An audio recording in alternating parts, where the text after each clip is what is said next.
Hey, welcome back to TriTech Firearms. I am Corey. Anyways, thanks for coming by. So today, a couple of things to talk about. First of all, if you've seen my previous video, is that I've made some improvements to my backdrop. So it's pretty crazy what happens when you start looking at during post editing.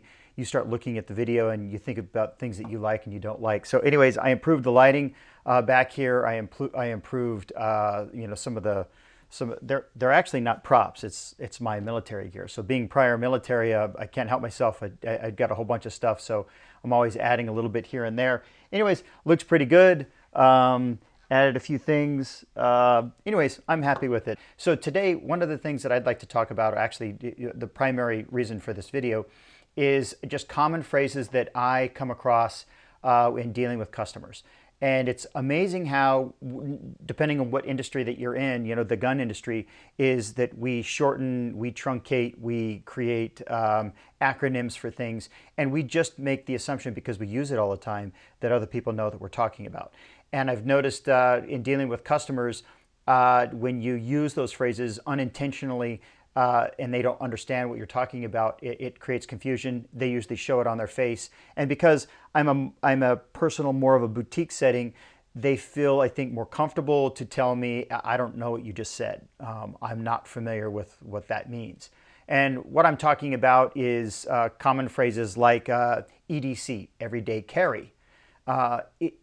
It's so much part of our vernacular that we throw it around, and then you say EDC to somebody, what is your EDC? They have no idea what you're talking about. Even if you say, what is your everyday carry? It's still shortened. What is your everyday carry firearm?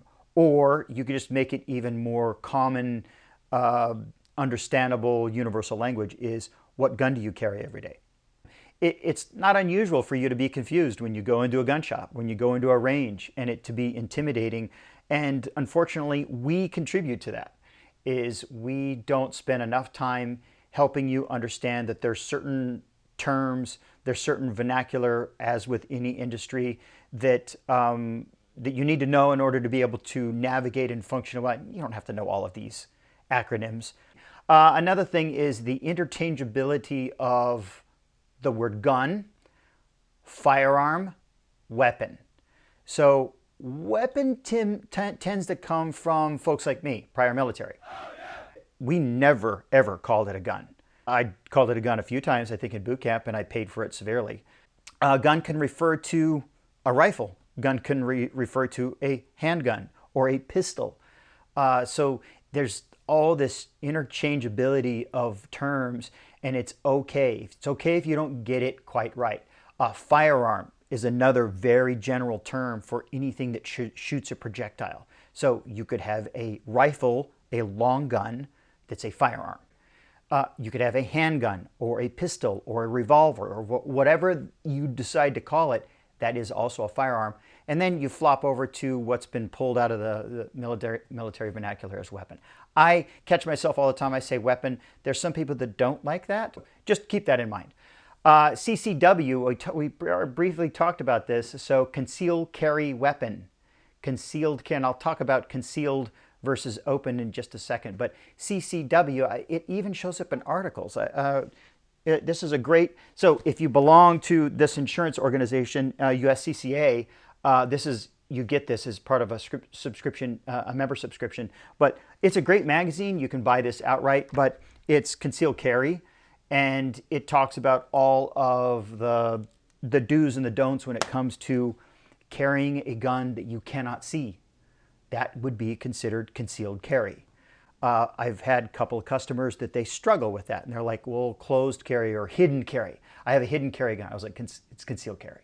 And that's what you should call it, because that's what the industry recognizes it as. And when you go into a gun store or you go into a range, or you're dealing with anyone for that matter, what has to do with firearms, you should know what concealed carry is. All right, so let's talk just briefly about categories of carry.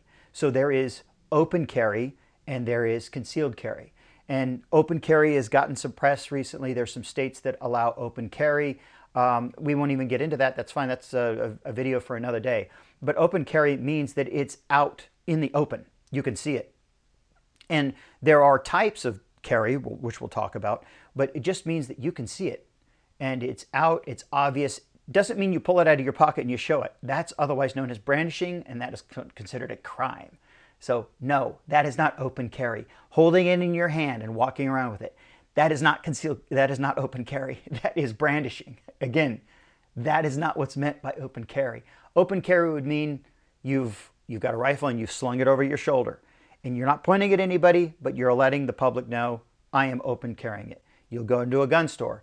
You will see the personnel that have it on their hip or strapped to their thigh, and you can see the gun in the holster on the outside of their clothing. That is considered to be open carry. And then there's the other one, which we just talked about, which is concealed carry. Concealed carry means that you cannot see it. You can't really detect that the person has a firearm on their body. And that's the whole point of concealed, right?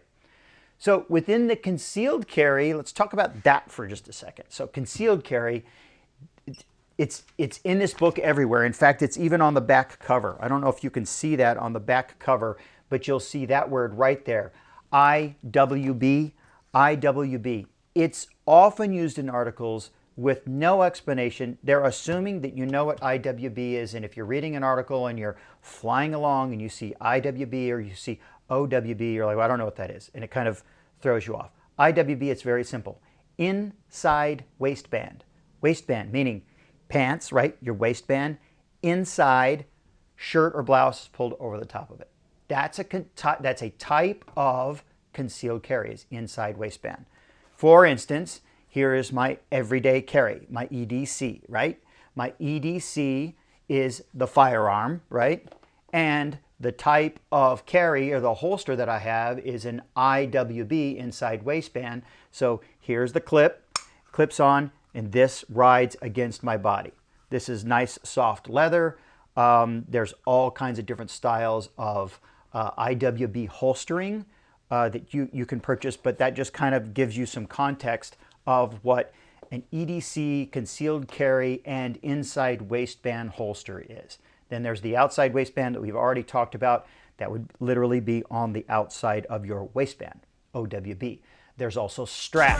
Now, strap is in the movies. You hear that. It's gangster terminology. Strapped is just a category, a type of carry, which means that you could be Velcro ties that they strap around the thigh. Or it is, and that would be considered open carry if it's strapped around. But if it's on the inside, for instance, they make some that strap on the arm that then you can pull a loose jacket over. I don't know how functional that could be to get that out, but strapped on the inside of the arm, it would be a very small weapon. Another one would be on the ankle. There's some women that have talked to me and they're like, well, I want to carry a weapon, but I wear a dress. And so I'm going to get with something with a calf strap or an ankle strap. Okay, hard to get to. I wouldn't recommend it. There's other types of carry that you could consider other than strapped. And then there is OTS. You don't hear this too often. OTS is over the shoulder or a sling. It's what a rifle or shotgun would be, is you sling it over the shoulder and you carry it. Pertains to a lot of hunters, but there are people in open carry states that love the OTS or the sling carry. I don't know, sending a message that they can carry their weapon wherever they want to go. And then the last one is pocket. It's a pocket carry, which is an interesting, category or interesting type of carry that is really started to grow. It used to be gimmicky, in my opinion. It was gimmicky. It was something of the Old West. I don't know if you ever watched a long time ago, but Wild Wild West with, I can't remember his name, but anyways, they would have all of these like Old West hidden guns, like in the belt and in the hat and in the shoe, and all of these tiny little guns. They were always so gimmicky that they weren't useful. They were hard to get to. You would see them in gunfights in the Old West movies. Actually now, they're starting to get more functional. And one, this is what I wanted to feature in this, is since we're talking about it, and since we're talking about concealed carry, and since we're talking about concealed carry pocket, I figured why not just show you the life card? So this is the life card by Trailblazer Firearms in North Carolina. It's been out for probably about 4 years. They've proved it over and over again. But this is it. This is the life card. And they call it a life card because it somewhat resembles a credit card, or some people call it the cell phone gun. Anyways, here is the life card, truly a pocket carry. So pull this little latch down here, the handle opens, right? And it locks in place. Obviously, there's your trigger. I'll get out of the way so that you can see it a little bit better. But anyways, there it is, and pull this latch right here, and it's breech loaded. So you open it, you stick in your 22 mag rimfire round here, single shot, close that, lock it in place, right? It's not ready to shoot. You have to then cock it, right? That's cocked. Now it's ready to shoot. Pull that, it fires, right? And then you just reset the mechanism for it to close again, and you can close that back down. The beauty of this gun, though, is how functional it is to carry. And especially for all of you women out there, this could be a reasonable option. Getting away from waistband. Went to a gun show recently, and there's women there. They don't like to wear jeans, but they want to carry. It's a kind of a missed market, right? There's people that are women that are professional, and they have more slacks, or they have business suits or whatever in it. They don't really support this, right? This might be a viable next option, and let me show you why. Just for some fun here, here's a handbag, right? So imagine that you want to be able to carry in a handbag like this. And so you have this is a subcompact gun. This is the Springfield XD 40 Mod 2. Very small. You can see it's very slim. I featured it in a few other videos. Anyways, you could take this gun and you could slip it in. Yeah, I don't think so, right? It's intended to be carried in some kind of a holster, especially inside waistband, IWB, right? Or you could take this and you could unzip it, right?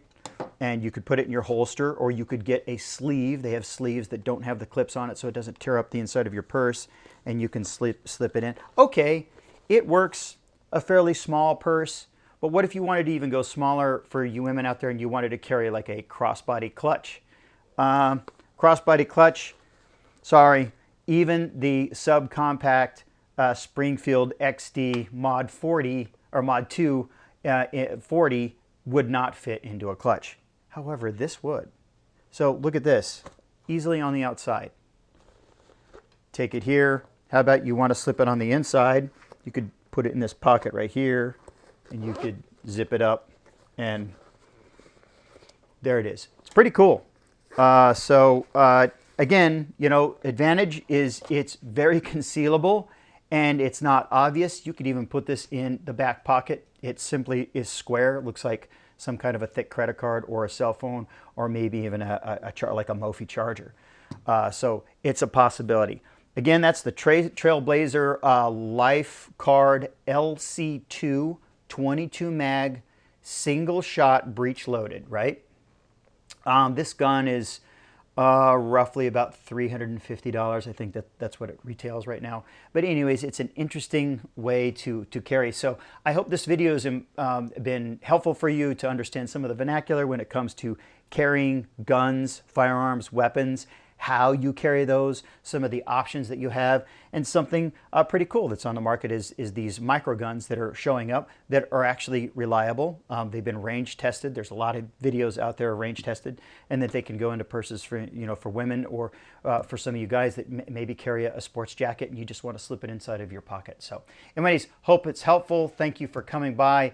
Leave me your comments. Let me know how I'm doing. Let me know what you think of the set.